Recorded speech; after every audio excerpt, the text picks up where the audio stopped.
কোনাবাড়ি থানাধীন আমবাগ আইনুদ্দিন মাদ্রাসায় পড়াশোনা করত। তার বাবা নাজমুল, যার বয়স 30 বছর, তার এক ছেলে এবং এক মেয়ের মধ্যে অত্যন্ত আদরের বড় সন্তান ছিল সে ভিকটিম তামিম। ভিকটিমের পিতা গাজীপুরের কোনাবাড়িতে এক পুত্র এবং এক মেয়ে সহ বসবাস করত। গত 7 জুলাই তারিখে বাচ্চাটি তামিম ছোট বাচ্চাটি বাইরে বের হয়ে যায় এবং সন্ধ্যা 6টা পর্যন্ত না পাওয়া গেলে তাদের পরিবারের সদস্যদের মধ্যে আতঙ্কের সৃষ্টি হয় এবং খোঁজাখুঁজি শুরু করে দেয় এবং বিভিন্ন লোকজনের মাধ্যমে বিভিন্ন জায়গায় খোঁজাখুঁজি করে এবং এলাকার মসজিদের মাইকিংয়ের ব্যবস্থা করা হয় এবং পরবর্তীতে কোনাবাড়ি থানায় একটা জিডি করা হয়, যার জিডি নাম্বার 332। পরবর্তীতে 8ই জুলাই তারিখে ভিকটিমের পিতার মোবাইল হতে অজ্ঞাত একটি ফোন আসে। ফোনের মধ্যে তারা জানায় যে তাদের কাছে 6 বছরের শিশু তামিম আছে এবং তাকে 10 লক্ষ টাকা দিলে তারা ছেড়ে দিবে। সেই অনুযায়ী 10 তারিখের দিকে তারা সেই ময়মনসিংহ এলাকার দিকে যায়, ময়মনসিংহ 10 লক্ষ টাকা নিয়ে এবং স্থানীয় পুলিশের সহায়তা নিয়ে। বাট যখন টাকা নিয়ে যায়, সেই অপরাধীরা তাদেরকে চিনে ফেলবে বা এরকম তারা সুবিধা করতে না পারে তারা পালিয়ে যায় এবং টাকা গ্রহণ করে নেয় এবং ভিকটিমের পিতা ফেরত আসে। পরবর্তীতে 10ই জুলাই তারিখে আনুমানিক দুপুর 12টা 30 মিনিটের মধ্যে কোনাবাড়ির আমবাগ এলাকায় একটা কলাবাগানের মধ্যে এই নৃশংসভাবে হত্যাকাণ্ডের শিকার 6 বছরের শিশুর তামিমের পচা গলিত লাশ এলাকাবাসী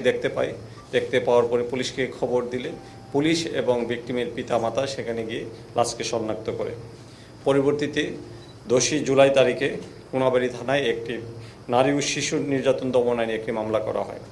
উক্ত নৃশংস হৃদয় বিদারক হত্যাকাণ্ডটি এলাকার মধ্যে ব্যাপক চাঞ্চল্যের সৃষ্টি করে এবং বিভিন্ন ধরনের ইলেকট্রনিক এবং প্রিন্ট মিডিয়ায় ব্যাপকভাবে এটা আলোড়ন সৃষ্টি করে, যার পরিপ্রেক্ষিতে এই ক্লুলেস হত্যাকাণ্ডটির রহস্য উদ্ঘাটন এবং আসামিদেরকে এর সাথে যারা অভিযুক্ত এবং সংশ্লিষ্ট তাদেরকে আইনের আওতায় নিয়ে আসার জন্য র্যাব ইন্টেলিজেন্সের সদস্যরা দিনরাত কাজে নেমে যায়, যার প্রেক্ষিতে গতকাল দিন অবধি রাত পর্যন্ত অভিযান পরিচালনা করে ময়মনসিংহ মুক্তাগাছা থানাধীন এবং ময়মনসিংহ ফুলপুর থানা হতে এই হত্যাকাণ্ডে সরাসরি জড়িত সংশ্লিষ্ট হাসান এবং সাগরকে আমরা গ্রেফতার করতে সক্ষম হয়েছে। র্যাবের প্রাথমিক জিজ্ঞাসাবাদে তারা অকপটে ভিকটিম সানজিদুল ইসলাম তামিম 6 বছরের পুত্র সন্তানকে হত্যা করার বিষয়টি অকপটে তারা স্বীকার করে এবং লোমহর্ষক ঘটনা বর্ণনা দেয়, যে কোনো মানুষের সুস্থ মানুষকে হৃদয়কে খুব নাড়া দেয়। আসামি 2 জন ভিকটিমের পিতা মোহাম্মদ নাজমুল হোসেন, যার বয়স 30 বছর, তার প্লাস্টিকের ববিন কাটার গোডাউনে চাকরি করত এবং তারা এই যে ভিকটিম যারা ছিল তারা বিভিন্ন ধরনের নেশায় আসক্ত ছিল এবং তারা বিভিন্ন ধরনের টাকা পয়সা সবসময় তাদের মধ্যে ঋণের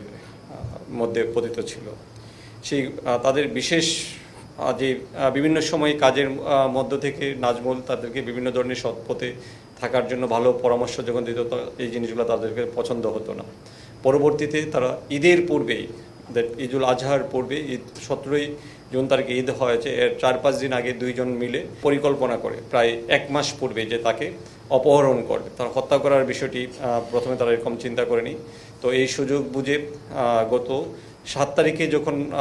তারা 2 জন একত্রিত হয় তখন তারা পরিকল্পনা করে এবং সাগর, যার আপন চাচাতো ভাই হলো ভিকটিম তামিম, তাকে ডেকে নিয়ে আসার সাথে সাথে তার বাসা বাড়িতে নিয়ে যায় এবং তার মুখে একজনের সাগর প্রথমে তার হাত পা দুটাকে বেঁধে ফেলে এবং সেই সাগরের সাথে হাসান তাকে সারা শরীরে কষ্টেপ দিয়ে পেঁচিয়ে ফেলে। তো এই অবস্থার মধ্যে দেখে তাকে রেখেই হাসান তাকে তার বাবা মাকে যে খবর দিতে তাকে খুঁজে পাওয়া যাচ্ছে না, ইতিমধ্যে সে নিজেই মসজিদের মাইকের মধ্যে গিয়ে সেই হাসান মাইকিং করে এবং সে আবার সিএনজি অটো রিক্সা নিয়ে এলাকার মধ্যে বিষয়টাকে অ্যালার্ন করার জন্য সে মাইকিং করা শুরু করে দেয় এবং পরবর্তীতে যখন সে আবার ফেরত আসে রাত 10টা-11টার দিকে দেখে যে সে অলরেডি মারা গেছে। সে অবস্থায়